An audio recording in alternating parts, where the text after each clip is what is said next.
Well, today the parts came in for the 12 valve that I'm going to rebuild to sell. I also got a used piston to change out the one that's bent, you know, from that piece of wood that it sucked up.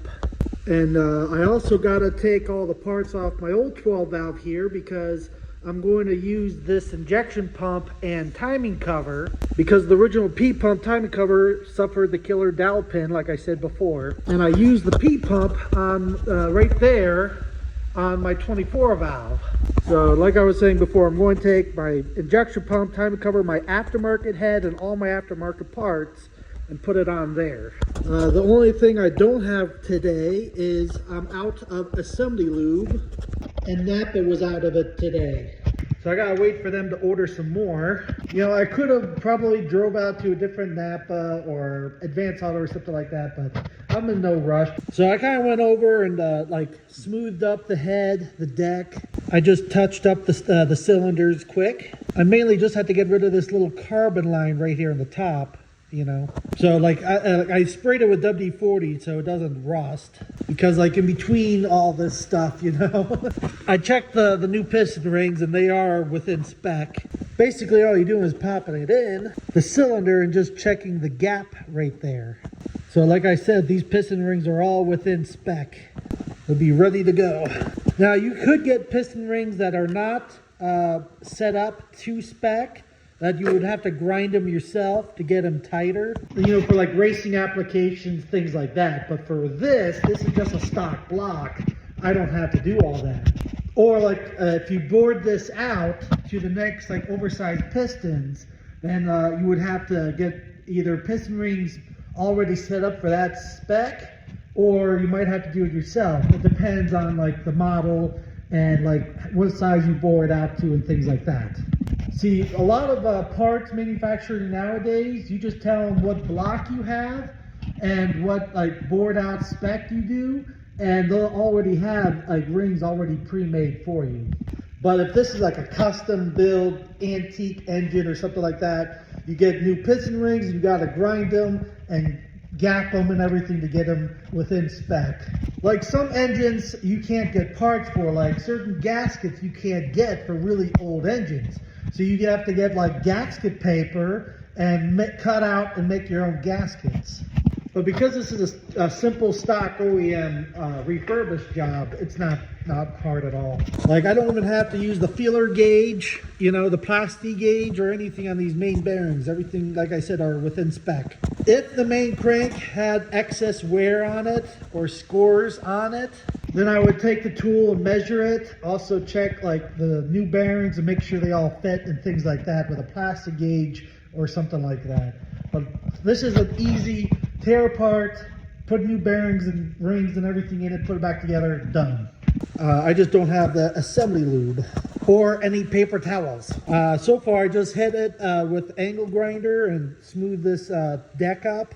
Also like hit it with the wire brush, get some of the crap and crud off the side of the block here. I don't have an engine wash to put these in and get them cleaned, or like a bead blaster machine or anything like that. This is just basically, this is just a simple rebuild, throw in the truck, done. If you wanted to, you could put this in an engine wash and a bead blaster and stuff. Put it in an oven at, I think it's like 800 degrees to bake off any oil on the block. And then you can send it over and get like powder coated and baked or painted and things like that. And make it like a nice show engine block if you really wanted to, but that's not what I do. The only thing I gotta do to this block really is pop this bearing out and put a new bearing in. Same thing with the rear bearing. And then just make sure all the surfaces are cleaned and then start assembling it. And I used the air gun. I cleaned out all the peas that were in that water jacket from the mice. Got them all cleaned out of there. Some people like a painted block and make it look all pretty and things like that, but that's just not my thing. I kind of need another engine stand, you know? Like either I gotta take my 24 valve block off that stand since I don't have the money for pistons and parts, and then I could put my old 12 valve on that stand and start taking everything off of it. The only thing that sucks is I can't really get in here with my backhoe to pick this up because all the parts are in the way and I hate to move them. And the cherry picker is stuck in the corner behind all those parts also. That's why as soon as I get some assembly lube, I'm going to at least put like the rotating assembly and everything back into this block and then take everything off that. I'll get everything I need off that table and move it out of the way. What I might do with the 12 head, the old head I took off this block, I'm going to send it over to my friend so he can machine the head flat. Also lap the valves and replace the one valve that was a little screwed up. I could take the valve and parts off that spare head right there. And this head, when I get this off, I gotta get it also machined, make sure it's flat again, not warped. And then I'm going to put it on this block. So much to do, it's so little time. Well, it's actually not really the time, it's the money. Doing things on a budget. But it's okay. Maybe I'll go out and get another engine stand. I got like these ones, like this one from I believe it was Harbor Freight or something like that for like 150 bucks. So I might just get another one.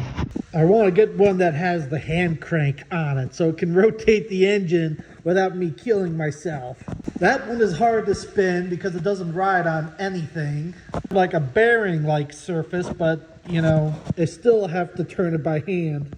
The other thing that was done yesterday is one guy did come up to buy my transmission and he left his core here. So when I go to pick up the transmission I bought, I'm going to take the 48RH I bought down to my friend's transmission shop. I'm also going to give him that as like a core charge like thing and start getting the transmission rebuilt and ready for Stinky Pete.